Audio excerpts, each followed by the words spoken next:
I'm joined now by two members of Gabby's family. Joe Petito is her father, Zoe Wickman is her cousin, and Mary Wickman is Gabby's aunt, and they are seated beside each other. Joe, if I can just start with you, any news, anything from the authorities, anything that might advance this case? No, I mean, nothing that I have, so to be honest, I get the information almost as you guys get it. So no, I don't have anything new.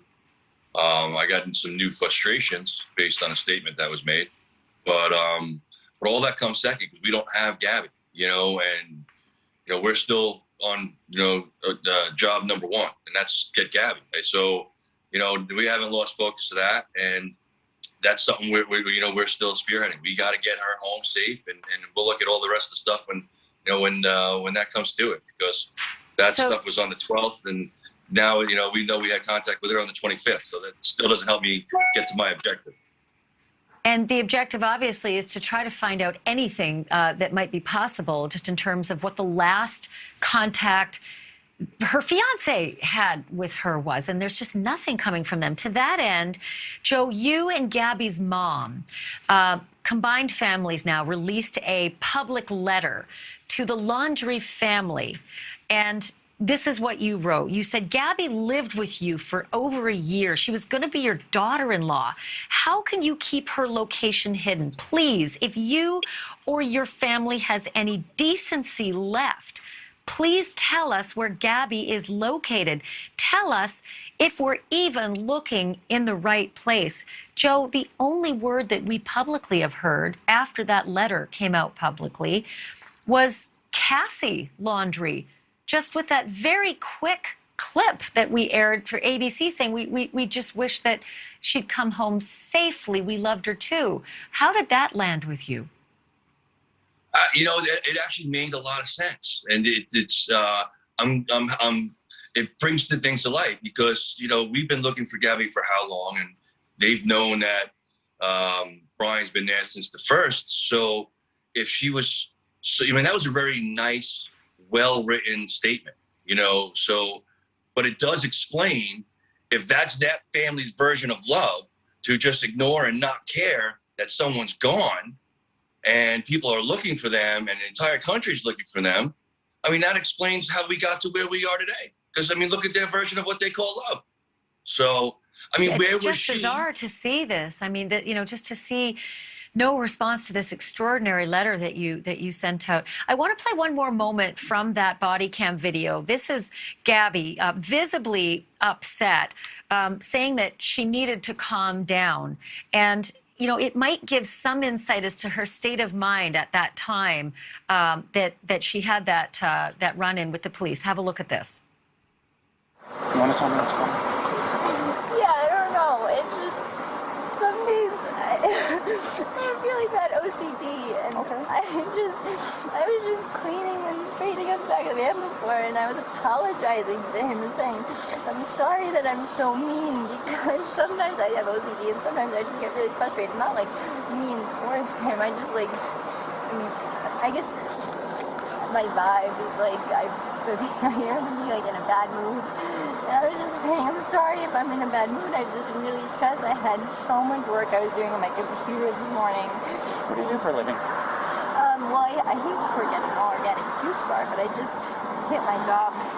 Okay. I was a nutritionist. That was my That's job. cool. And I just quit my job to travel across the country, and I'm trying to start a blog. Have a blog and stuff. So I've been building my website. So I've just been really stressed, and he doesn't really believe that I could do any of it. So that's kind of been like I don't know. He's like.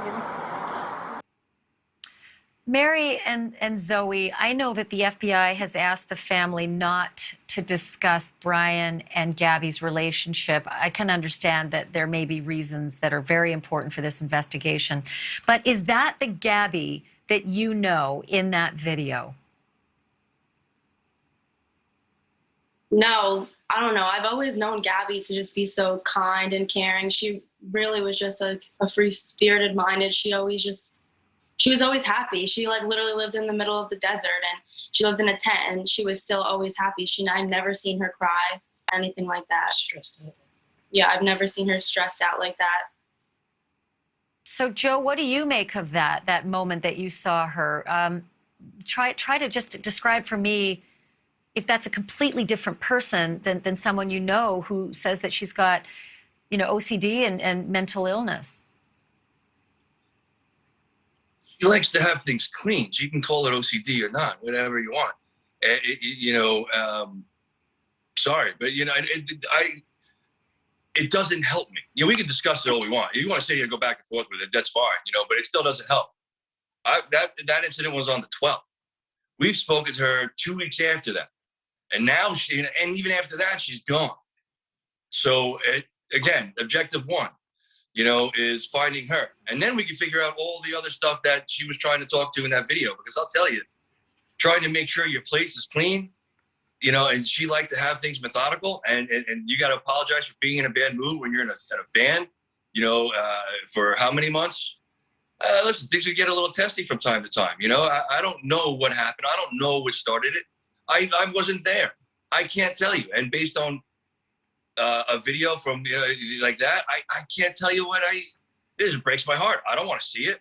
I didn't want to watch it. You have it up on the screen, so I had to watch it. Now here I am. I'm about to break down.